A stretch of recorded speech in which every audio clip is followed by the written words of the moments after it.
That's one of the things that we want to talk today about, is inspiring everybody on just the importance of community and mentoring. Because no matter how smart you are, no matter how good your product is, you will never succeed in life without a community and without a lot of mentors for multiple areas. Absolutely. That's one of the things that we wanted Ale and Yuka to share today, is like what's happening in their business and how has mentoring and having a community that supports, and we support each other in different ways.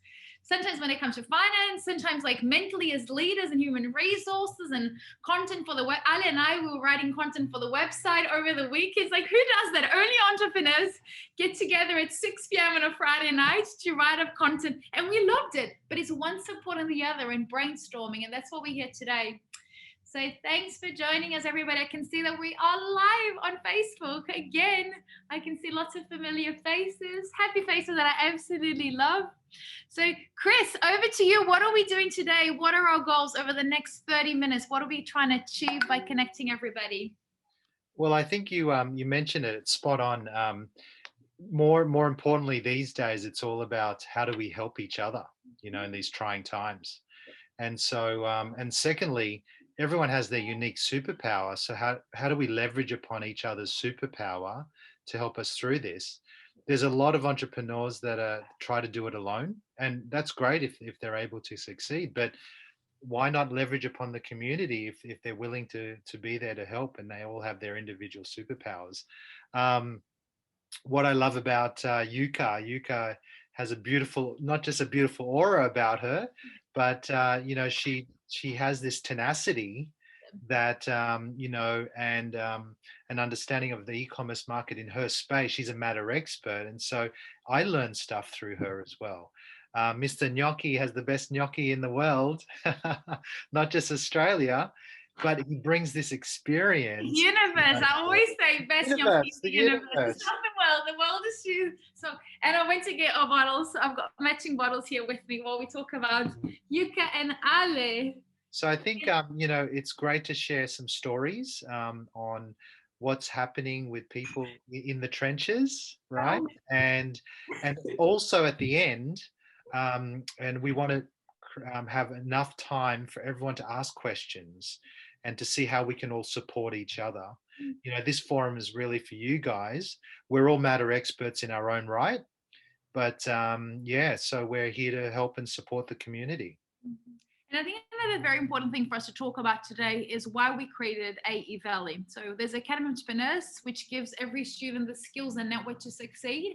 And there's AE Valley, where we give the skills, the network, and the funds, because you also need funds to be able to grow your business, because it's very rare for you to be able to scale a business at a global level without funding and mentoring specifically in the different verticals of the business. So Chris, Peralta, myself, and the AE team, we created AE Valley as a separate business in partnership. So once the students and legends finish the course at Academy of Entrepreneurs, we then invest money and more time towards scaling the business. One thing is starting and scaling.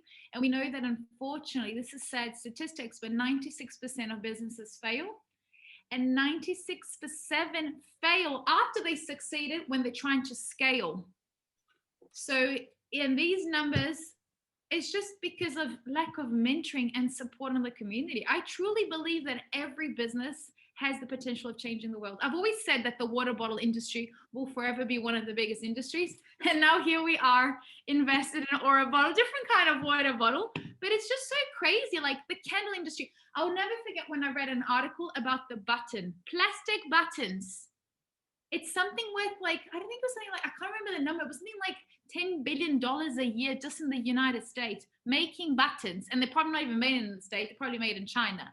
But it's just like, we forget, talking about disruption in traditional businesses. I had a meeting with Faisal yesterday, who's just flown from the States over to the Philippines. And he went to a flower event. And I'm like, flower event, because I love the agriculture and this whole space of food. And he just went, yeah. The flour business was about to go bankrupt because a lot of bakeries went bankrupt. So they decided to create workshops to teach people how to bake croissants, churros, and empanadas. And now they're exploding in sales and they're running out of flour. So they're creating events, and that's life. It's about brainstorming and working with the community and reinventing ourselves every day. And we've seen that beautifully through Ale and Yuka's business, right, Chris? We're absolutely absolutely proud. Definitely. And I think they've got unique superpowers that epitomize just how entrepreneurs need to challenge the world. And we're really excited. So I guess let's kick off. I think the best thing is we wanted to share their stories first of all. So we had a few questions for them. And then I think it'd be great just to open it up to everyone. Tell us your story and see if you have any questions, and then we can see if we can help or as a community help you throughout that. So I don't know, Yuka, Ale, you want to just give a 30-second pitch overview of what you do for those that don't know Aurabottle and Lucky Gnocchi? Yuka, do you want to start? Sure. So my name is Yuka and I'm the founder of Aurabottle. So we offer crystal water bottles. So they provide healing energy into your water and you consume it to really lift up your energy and keep you grounded. So I started my business because I suffer from social anxiety since I was 11 years old, and crystals is something that supported me really throughout it all. And when I really started the brand with it, people seem to love it. So I'm in my 3rd year of business and I started working with A Valley in the past few months, and yeah, it's been a really nice journey. Awesome. Chef Alessandro, I was going to say Chef Gnocchi, Mr. Gnocchi. I love saying Mr. Gnocchi because you are Mr. Gnocchi. Tell everyone what you do. So as Chris said, I'm a founder of the Lucky Gnocchi and the Gnocchi Way.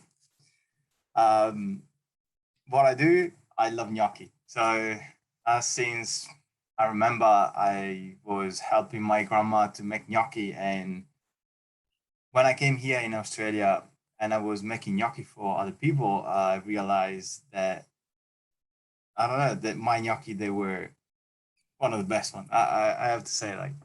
So from there, I decided to open my own company.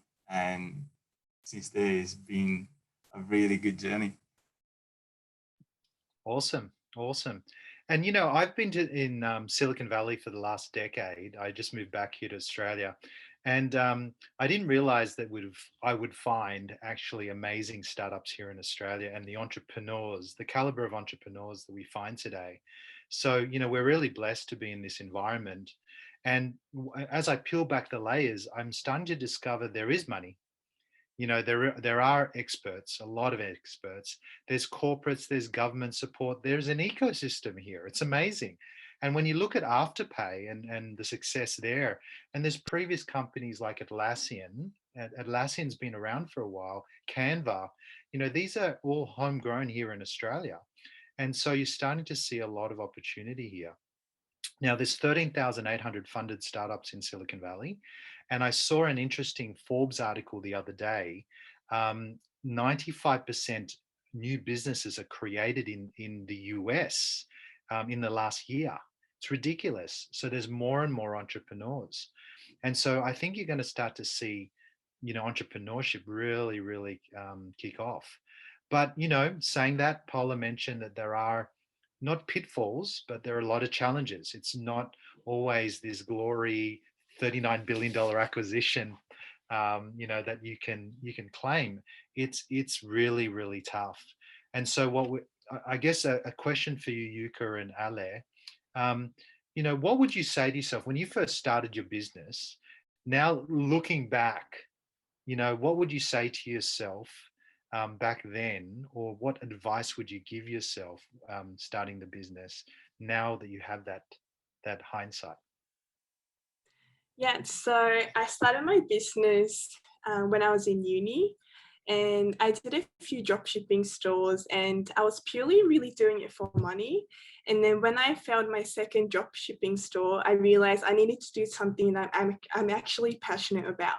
So that's why I started to sell crystal water bottles because I loved crystals since I was 11 years old.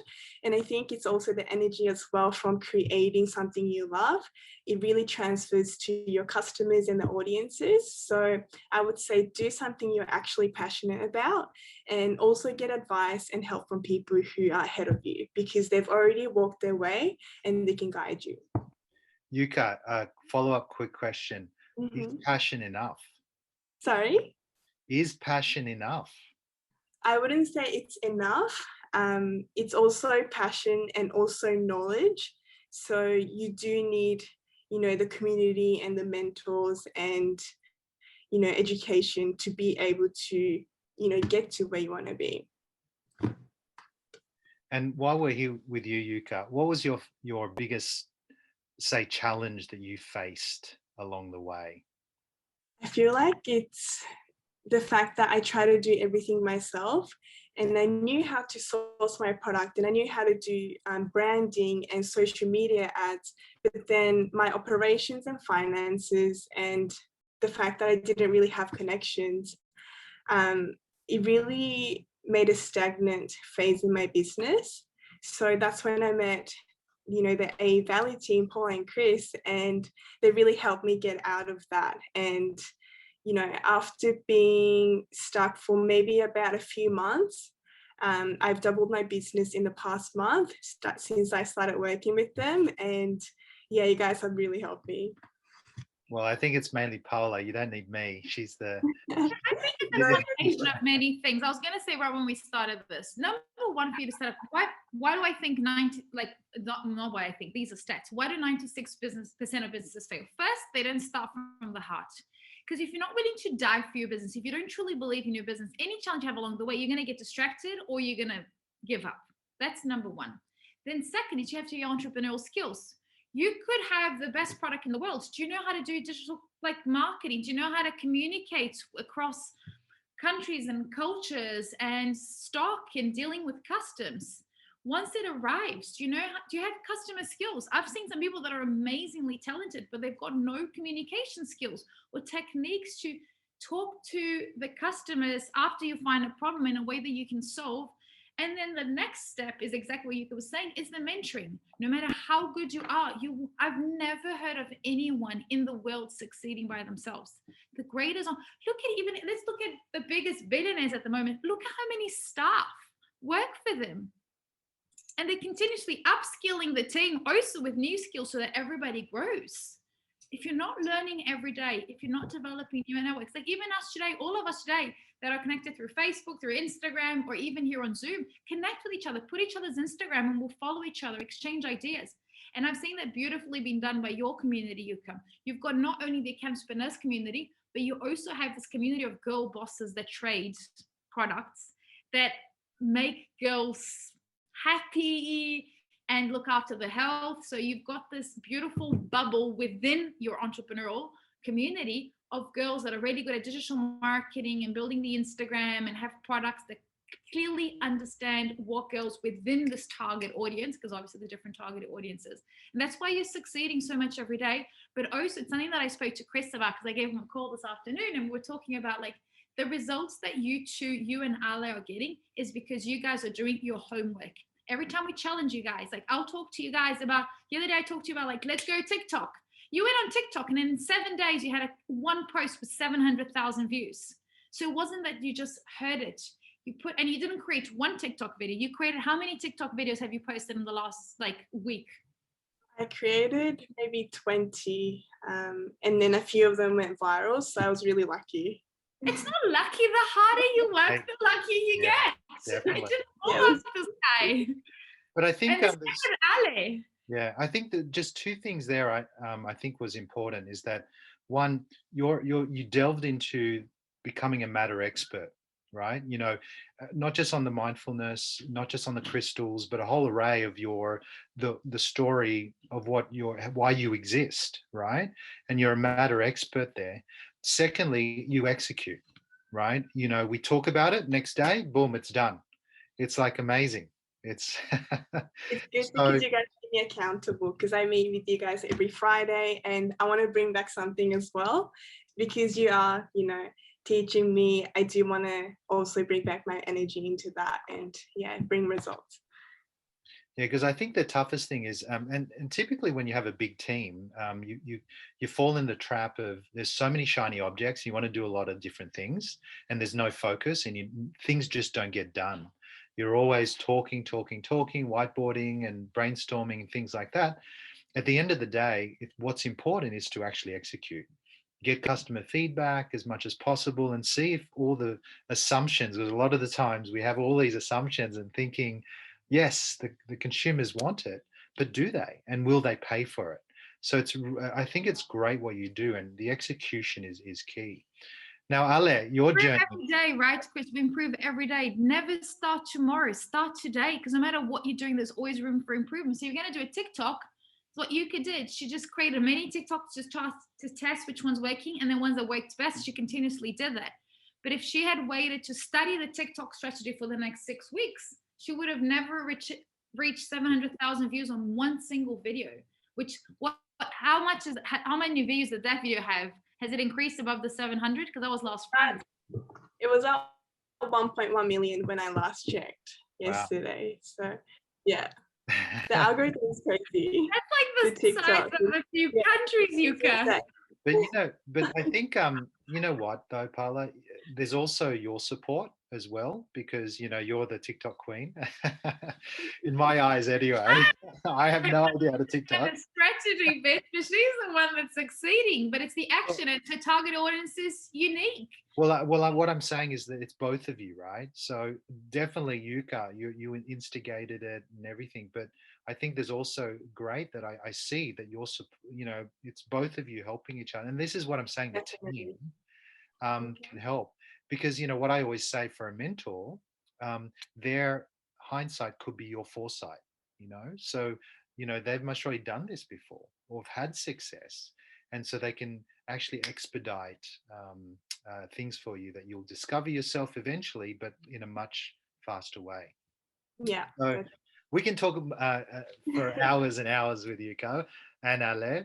But Ale, so tell me, tell us about your journey. Like, what's the biggest challenges so far? I know COVID is one of them, but from your point of view, what's the biggest challenges, and how have you been able to overcome them at the moment? So yeah, I would say because my company it was more concentrating festival and food market where I started actually, right? And it was my first income, the only income that I had. But then when you start to brainstorming and with you guys and understand that there is other possibility to get my product out there, and not just with delivery, but as well the movement that we are creating, that is going to be the 29th of each month. We're going to create this kind of movement where everybody's going to cook gnocchi and bring gnocchi at home. So these kind of things, if that was my biggest challenge, I think, just bringing my business where I was concentrating one market to expand to other market, digital market. Yeah, and I think right now I'm working on creating a new website, which is great. It's getting there. So just translating all the my business there was a big challenge. Yeah. No, but you've been amazing adapting as well, right? You're the king of markets and festivals. Mr. Gnocchi actually doubled his revenue month on month for 3 months. It was ridiculous, and then COVID sort of stopped us in his tracks. But he's been exploring other ways of getting his product out there. And I just found out today that he's on a delivery platform, and we're looking at CPG as well. Getting into supermarkets, and he's been working on with his sister on the packaging and the design and the logos with Paula, and it's been amazing. Like you have to adapt in these times. So never be scared. You gotta do it. Always had smile on his face, and it's not even like he's trying to be positive. He's always positive. Like we saw last week, we just went, wow, we had to pivot the business again, another probably 180 degrees. And he was just smiling and listening and adapting. And also, you're a very good networker, because the last day that everything was open, we were lucky to host the Academy of Spinners and AE Valley rooftop event.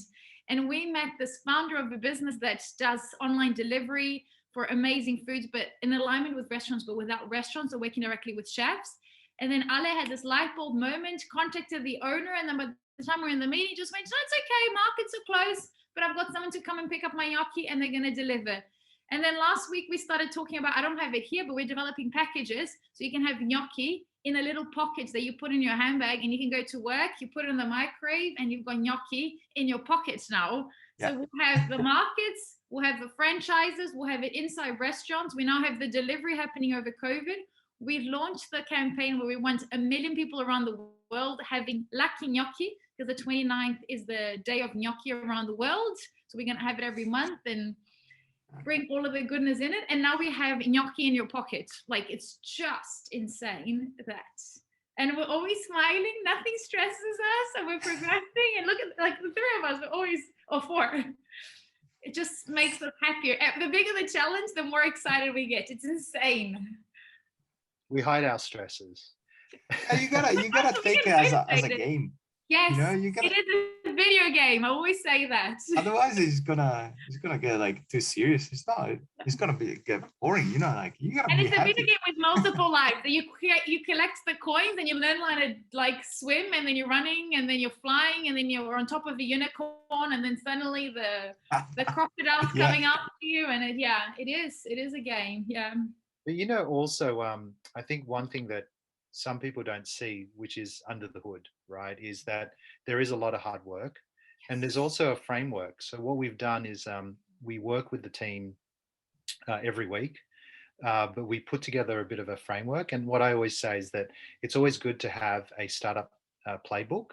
You definitely want to execute and hear from the market, but you also have to sometimes take a step back and make sure all your ducks are in order. Whether you're fundraising, whether you're, going to sales, because you need the right messaging, you need to know where your customers are, you need to know where they are, you need to know if they're going to pay. There's a lot of things, foundational elements. And so what we provide is we provide templates, we provide a bit of a framework so that it sort of helps these guys, and then they can focus on what they do best, right? Make gnocchi, make people happy with the experience of eating gnocchi, selling the Aurabottles, things like that. So I think that's something that a lot of the times founders don't have, but it's all there. It's available. So we can definitely help all you guys as well if you need any assistance there. We've got two ways that we can help you guys. So we've got our mentoring services. So you can buy it as a package, just send us an email and we can send you information. You can come in and do 4 mentoring sessions and we'll help you mold your business and guide and build a strategy. And I believe, I really truly still believe in business plans, because if you're failing to plan, you're planning on failing. But it doesn't mean that you need to follow everything in your plan. It just gives you the light at the end of the tunnel and a direction for you to work towards. And if you have established business and you've had a business for over a year, come and talk to us. If you want us to become an investor and a mentor for the long term as a business owner and founder together with you guys, we also have that. So we've got, and I know that I've got 2 little legends that are starting the businesses that I met yesterday. I'm not going to say names, and I can see their faces here. We were talking about they have an amazing business. And as they were talking, I'm like, oh my God, guys, stay in touch. And in a year from now, we're 100% going to invest in you guys. I don't know if you guys want to share your business idea. I can see the smiles.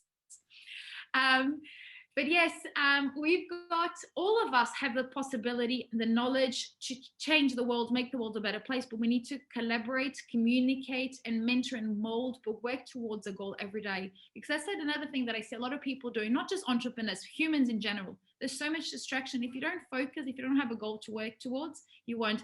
And Annalise is here with us as well. We're always working towards a goal, and it gets us excited. because you can't just wake up and just go, what's going to happen today? How much are we trying to achieve on, like, I don't know, algorithm on Instagram and sales and cutting down cost and growth and new countries and offices? You need to have a goal to work towards. Yeah, I found that when I was mentoring, so I mentored 300 startups at Google Launchpad in Silicon Valley, and Google implements this KPI document, which is key performance indicators. And so I've adapted that, and we have Ale and Yuka are very familiar with that template because we look at it every week. But, one thing you do is I would recommend is have a look at your short, mid and long-term goals, because you always want to know where you want to go. But you want these goals, first of all, to be metric driven. So try to make it as tangible as possible, but also achievable. A lot of the times, if they're out of the reach, it's it could be demotivational as an entrepreneur. So you also want to make sure that you actually can hit that target, push yourself, but you can hit the target, because you always want to celebrate even small wins. But have the short, mid, long term. So when you're on a weekly basis, obviously it's the tactical targets that you want to hit. And we typically look at revenues, users, marketing. So try to do three things. And with the marketing, it's all about thought leadership in the space and things like that. So we're happy to share those types of documents as well, because that's a no-brainer. But I'd love to learn more about who's in the audience. I know this is sort of an introductory, and we're so excited about what Yuka's and Ale's business, but anyone out there that wants to tell us more? Do you guys want to share your business? So their business was created the first 6 months of this year through an Academy Spinners course that we did in partnership with Isaac. And it's unbelievable. Beautiful. The strategy, the vision, the founders. I can see a lot of the founders. We've got 4 of the founders here today with us. So if you want to share, if you feel comfortable, just so you know, this is getting live streamed into Facebook. So okay. As much as we can ask everyone in the room to keep it, I mean, I don't think anyone's really going to steal, because it takes a lot of energy to create a business, but just so you know, it is getting live streamed through Facebook. So if you want to share your screen or just talk about your strategy, how you guys are ending poverty and world hunger through your strategy, go for it.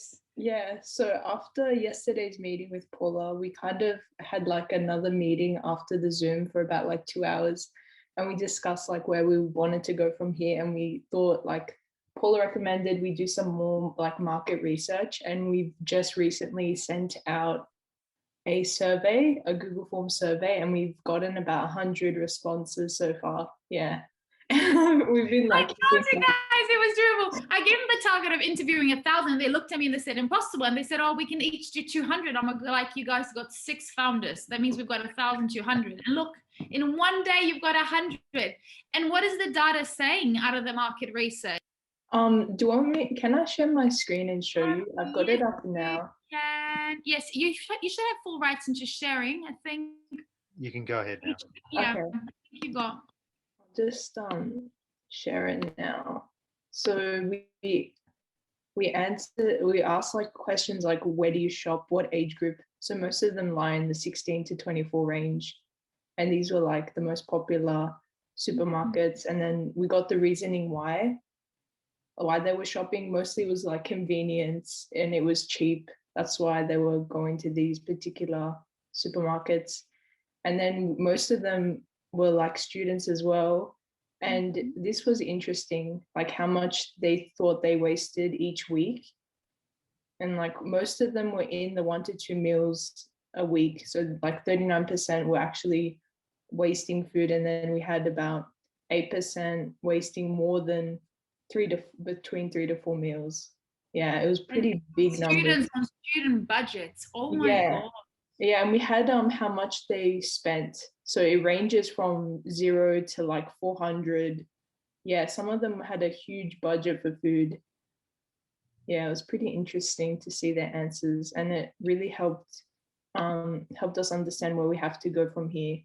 And like we might tweak our Google form to maybe suit a different target market in future. I am so proud of you guys. Oh my God, in 24 hours. Because they had amazing idea, which I'm not going to go into full details, but we're trying to figure out food consumptions so we can eliminate poverty and hunger in the world by teaching people how to manage the food, but together with artificial intelligence and integration in a program that connects information. I can't give any more, or else I'll be giving away the whole idea. But oh my God, guys, I am speechless. So what are the next steps?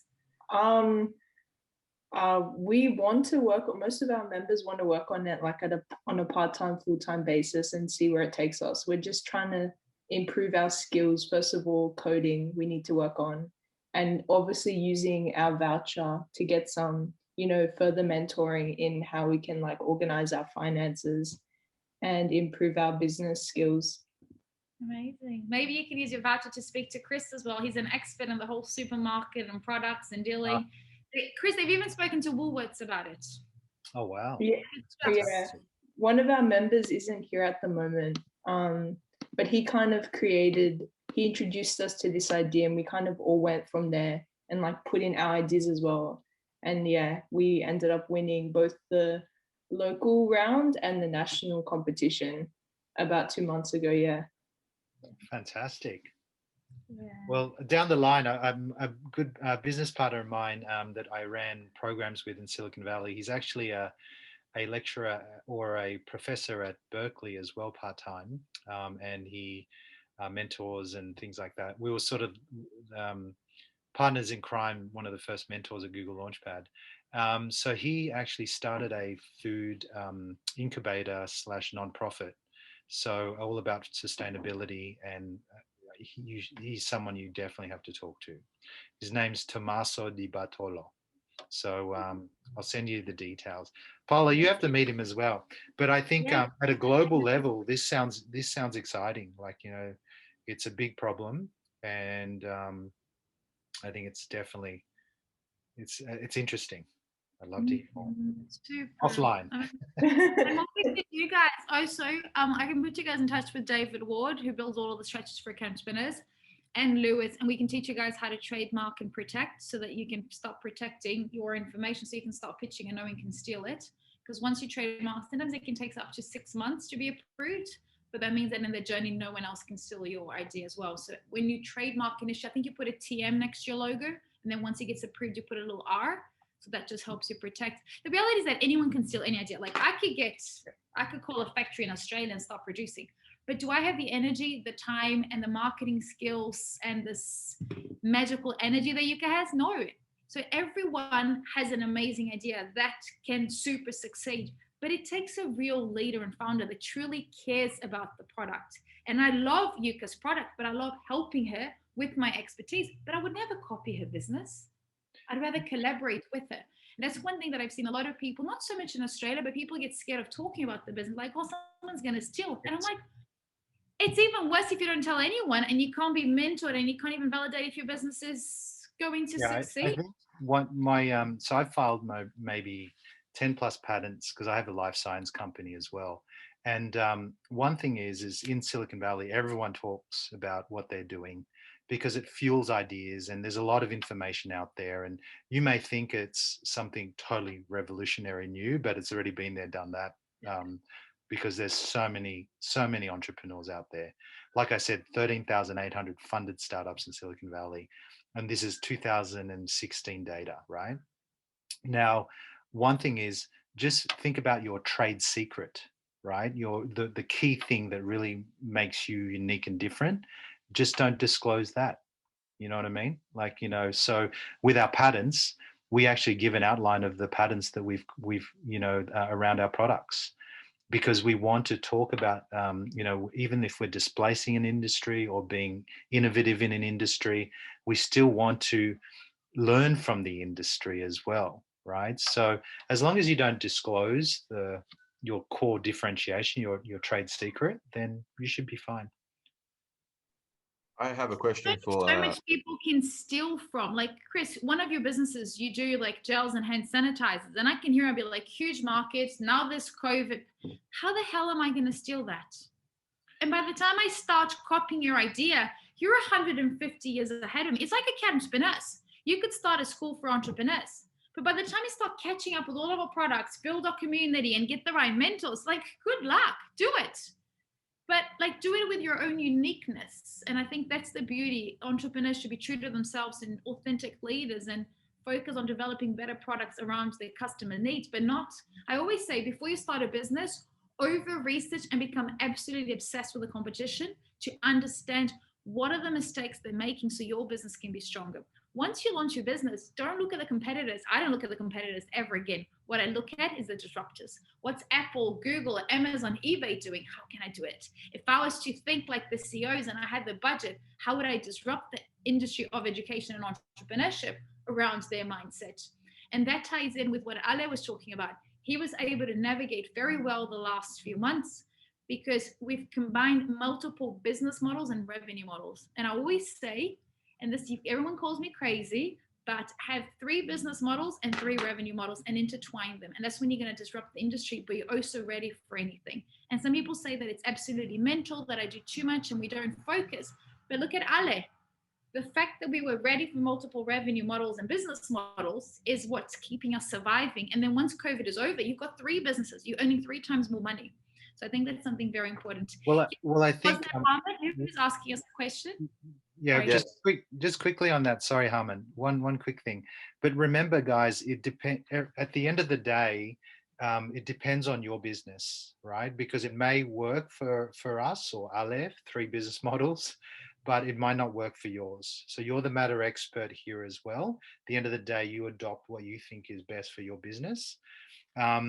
Sorry, Harman. That's fine. It's fine. I just had a question for Alessandro and Yuka. Your businesses sound really exciting, and I wanted to know how you guys did your market research. I know Alessandro said like people just really, really like my gnocchi, and that's fantastic. But like at any stage, did you conduct any like formal type of market research? My market research, I remember when I was studying in Academy of Entrepreneur, it was this, I think it was a class with marketing anyway. So they were asking to do a research. So I done extensive research about, like, I spent a lot of days about that, like, you know, every single business they were making gnocchi and things. But then in the end, I realized that I spent a lot of time there and I wasn't going in the market. So yeah, but yeah, it's just on Google and asking around, looking around the business they were making gnocchi and things like that. Supermarket as well. Yeah. Well, you need to be careful, Harman, is not overdoing research and forgetting to run your business. A lot of businesses are just researching or just pitching to investors. And I'm like, at the end of the day, you need to sell the product. And Ale's best market research was when he was at the market telling people, why is it the best gnocchi in the universe? What's your favorite flavor? Why did you buy from me and not any of the other 30 food stores? That's market research. It's that exactly. When I realized that when the real research that I done for my product was in the market, because when I was in the market, I was, you know, talking with the people and having the feedback straight away. That was the best research, because I realized which sources they were looking for, and the best flavor and the best gnocchi that I could put out there. So that was price, right? Even the best price. The price as well, yeah. Pricing, because sometimes of the 99 at the end, they'll go to the other one, or because of the free drink. We saw that with, I can't mention the name, but there's a student at the Academy of Entrepreneur. She's got an amazing product. We'll bring her in for an interview soon. She's been interviewed many times. And she used to charge for delivery. And then she realized that 96% of her sales weren't converting, because when people put in the shopping cart and said, pay now, there was the delivery fee. And the delivery fee was the post office fee. She wasn't making money on top of that. But as soon as she took that fee out and she put literally the same fee on her product, so she put free shipping, but people were paying for it, and she just increased the product, she converted all the sales. Right, Yuka? You also had that experience in the online world? And I see that even when I order things, the other day I went to order some things from the pharmacy, like nail polish and all this stuff.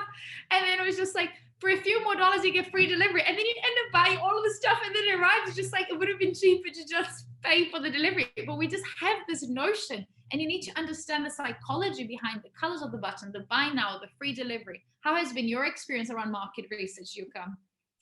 For me, I've always loved crystals and I knew there was a niche, but I did do a bit of research on Google Trends. And before ordering the product and actually getting the product, I also built a social media page. So I built my Instagram to about 1,000 followers. I started to do a bit of giveaways to see which crystals are popular. So I picked the crystals that got a lot of attention. And I also did get built a email list of about 1,000 people. So I have an audience to launch to. So it gave me a little bit more confidence to do How it. did you build that email list? From Instagram. So I was just, like growing my page, and I just put my link to my Shopify store saying it's coming soon, and drop your email to be notified. And that got, 1,000 by the time I launched. So I did have a list to launch to. And I just wanted to add that, when I remember with Ale, with Mr. Gnocchi, we had this epiphany that, we should mix these different cultures into the sauce, Italian, let's make it Indian gnocchi and, Chinese gnocchi and, sushi gnocchi and things like that.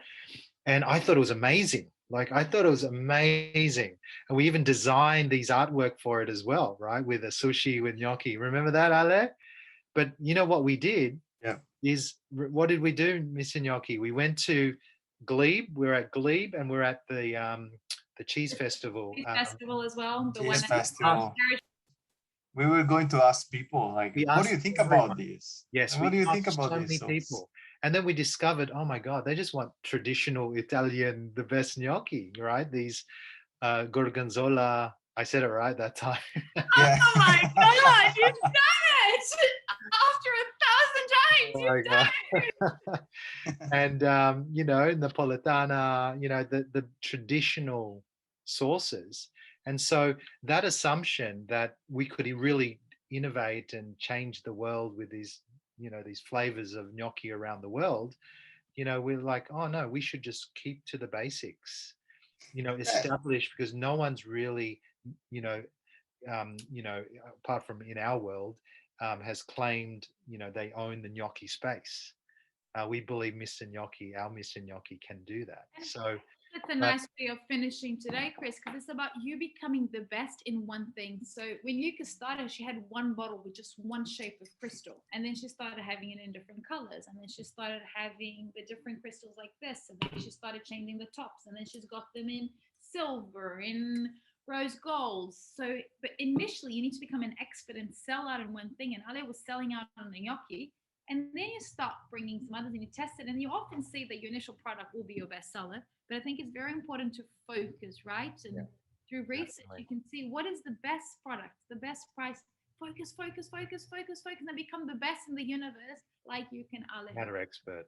Yeah, Yuka already eliminated some SKUs that weren't selling. So she's learned from the market, and she adapts and provides what the customers are actually going to pay for. So definitely. So she's focused and will down her SKUs. Any other questions? We have to go soon. We're 10 minutes over time, but we'll take one last question. Any final questions? Chiara, Alex. Oh, could I ask a question? Yes. How long did it take you, Yuka, to actually start producing your product? Like, was it months, years? So when I first made the order, it took about 6 to 8 weeks to produce. And then because my products are heavy, I get them shipped by sea. So that takes another month. So for me, it takes about 3 months from start to receiving the product. Thank you. That's a long time. It is a long time. But you can see it from a positive way. She's building her Instagram, her database for the time it arrives. Right now, Christine, we have the opposite problem. We sell out before the container arrives. So now we're trying to work out the magic Supply and demand. Her product is not just so beautiful, it's the best product in the market, but she's so good at marketing, and there's such a big community that wants it. that our problem is that it sells out. So, and you might get really excited about it, but Chris and I, as investors and mentors of Yuka, were like, okay, how do we increase and put the money back into the business, but also get potentially customs to move faster at the factory? But the reality is that the factory takes days to make this, and then customs and approvals, and it's not made in Australia because it's just so much. There's so much logistic. So I was speaking to someone recently as well.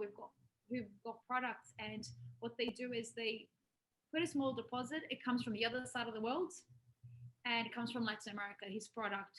And then he says that a week before it arrives, because his product takes 4 months in the water to arrive in Australia. So a week before it arrives, he goes out, speaks to everybody, and he makes sure that it's sold by the time it again lands on the port.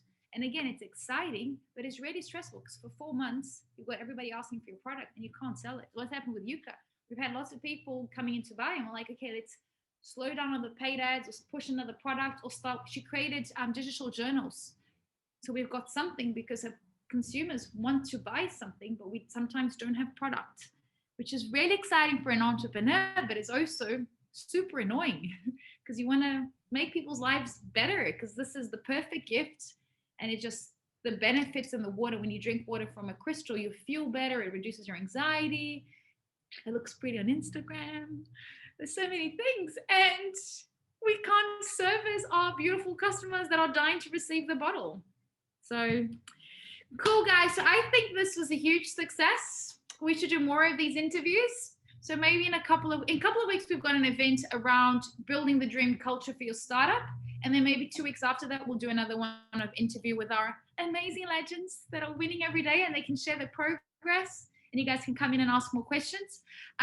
Follow Yuka and Alessandro. So Alessandro is called Lucky Gnocchi on Instagram, and Yuka is Aurabottle. We can send you guys everything in an email, but follow them on Instagram so you can see the progress, and you guys can contact them directly as well. And follow us on Instagram, so Academy of Entrepreneurs, AE Valley, Paula, Chris Peralta. Chris's Instagram is called Silicon Valley HQ. If you can't find it, send me a message and I'll send it to you guys. But thanks for joining us. Happy Thursday. Can't believe tomorrow's Friday. It's insane. Big hugs, lots of love. Shine on. Let's make the world a better place and help each other every day. Big hugs.